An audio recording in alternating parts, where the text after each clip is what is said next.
Nickelodeon is being run by weirdos. What the f*** is going on here?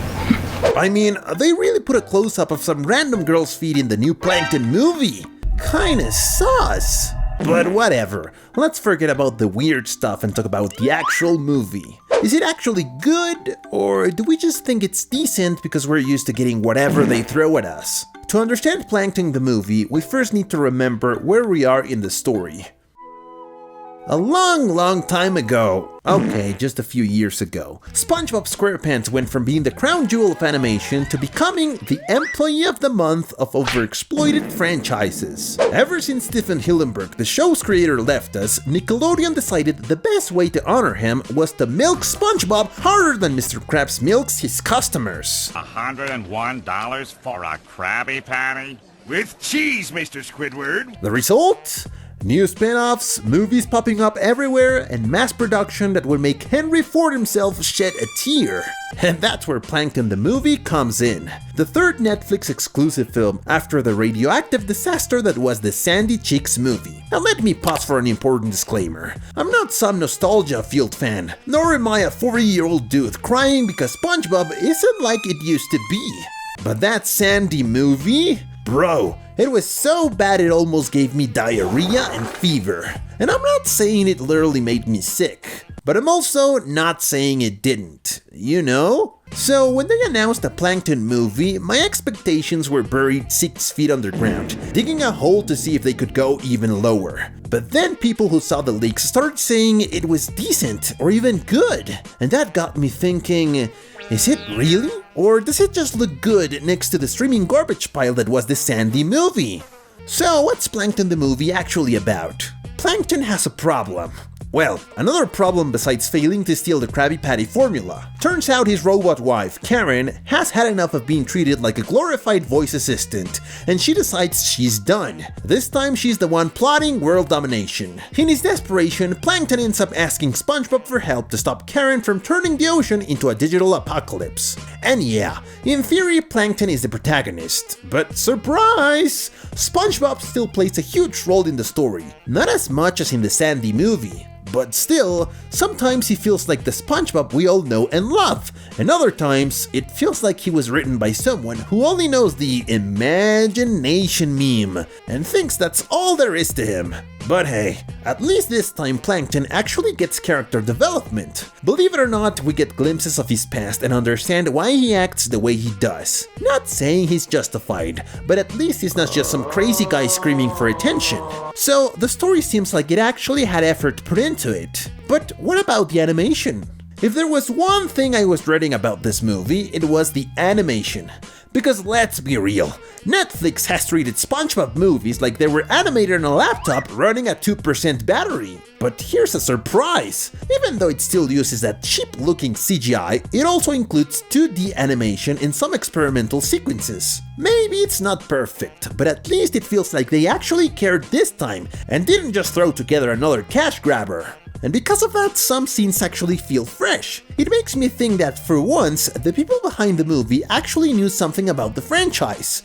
And I'm not crazy, because one of the writers is none other than Mr. Lawrence. And well, who's this guy? Well, aside from being the iconic voice of Plankton, he's also one of the most important writers in the series. He wasn't just a voice actor, he wrote episodes all the way back in season 1. And those episodes? Absolute classics! Ever heard of Texas? Plankton's first appearance? Sailor Mouth? The camping episode? Yep, all written by him. But sadly, even with his name in the credits, I cannot call Plankton the movie a classic. Because look, humor is subjective, alright? But there are scenes in this movie that are just weird. Some moments feel awkward, and others make you go, what am I even watching? Oh, and in case you didn't know, this is a musical. Full-on songs and everything. If you're not into musicals, this could be disastrous. Still, I'd rather have some random songs than a stretched out plot full of pointless dialogue just to hit that 1 hour and 20 minute runtime.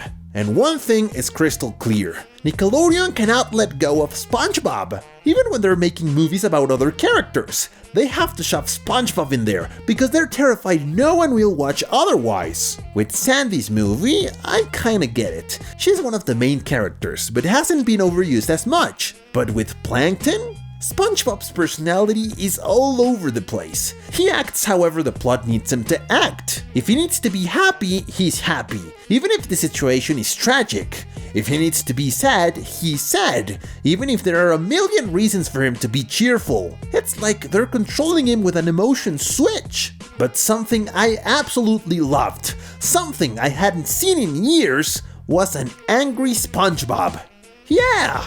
Remember when SpongeBob actually had some personality and wasn't just a giggling sponge 24/7? Well, in this movie there are moments where he gets mad, and it feels so refreshing, because in the modern episodes he's almost always happy, scared, or sad, but angry, almost never. And speaking of weird things, SpongeBob in this movie feels more like Patrick, but not the annoying Patrick from the worst seasons. Hi, I'm Patrick Star, and I live with my parents! Bruh. More like early season Patrick, the dumb but funny one who screws up without meaning to.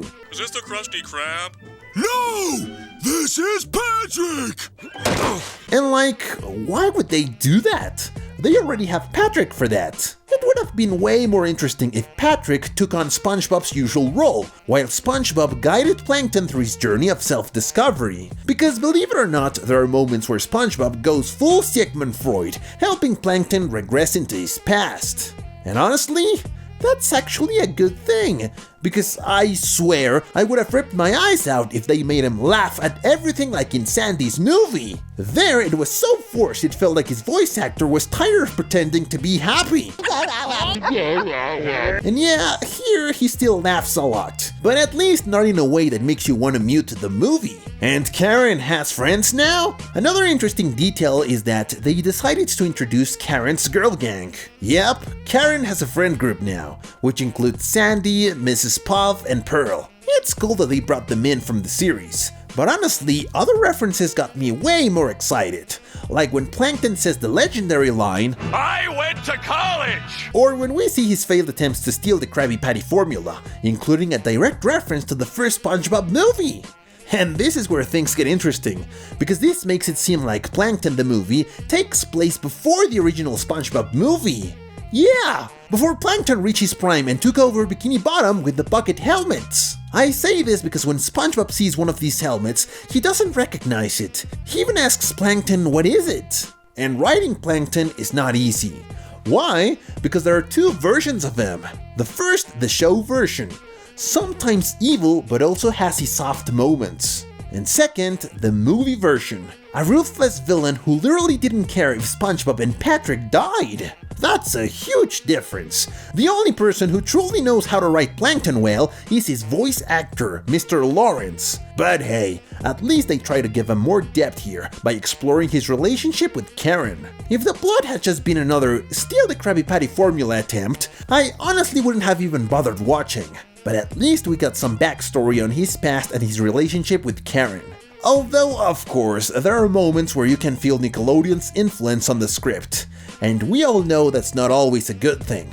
And despite all the good, there are some really weird things too. There's a scene which was 100% Nickelodeon's idea, where they do a weird close-up shot of a little girl's feet. The only reason it's there is to show that humans are tall. But like, why? They could have just referenced the diver from the first movie instead. Other questionable choices? Some forced comedy shots that didn't land at all, like Plankton's butt. That's it. That's the joke. Why? So, final verdict. Is this movie a masterpiece like the first SpongeBob movie? No. Is it better than the two movies that came after? Not really. Is it better than Sandy's abomination of a movie? Yeah! And that alone is an achievement. Would I recommend it? Honestly, no.